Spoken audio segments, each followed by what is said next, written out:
Hi, hello, నమస్తే.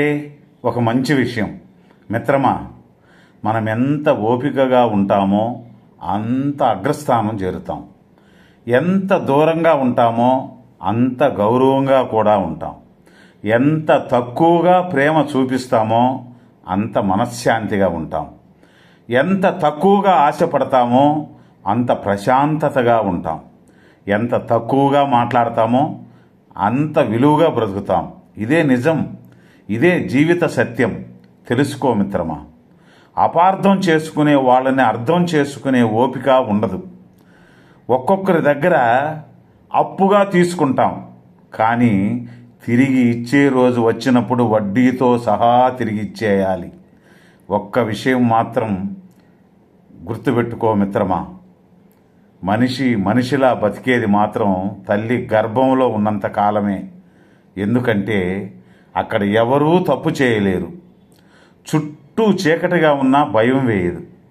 దేనిపైన ఆశ ఉండదు. నాది అనే స్వార్థమూ ఉండదు. ఎప్పుడూ ప్రశాంతంగా ఉండే ఒకే ఒక చోటది.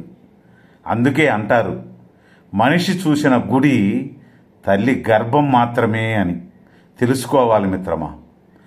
అరిచేవాడి కోపం కంటే మౌనంగా ఉండేవాడి కోపమే చాలా ప్రమాదకరం. ఒక ఇల్లు బాగుండాలంటే బాధ్యత గల తండ్రి ఉండాలి. ఒక సమాజం బాగుండాలంటే బలమైన విజనున్న నాయకుడు ఉండాలి. మన మనసు బాగుండాలంటే మంచి స్నేహితులు ఉండాలి. ఆకలి తీర్చేది అమ్మ, ఆసరా ఇచ్చేది నాన్న, ఆడించేది అన్న, తోడు వచ్చేది తమ్ముడు. ఇది సృష్టి ధర్మం. కానీ పేగుబంధం లేకున్నా పెనవేసుకునేదే స్నేహబంధం మిత్రమా. నక్క కుక్కలా వేషం వేయచ్చు, కానీ కుక్కలా విశ్వాసంగా మాత్రం ఉండలేదు.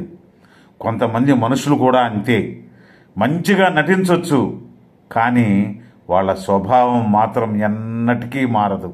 అది అంతే, పుట్టుకతో వచ్చింది, పోయేదాకా మారదు. మనం మార్చలేం కూడా.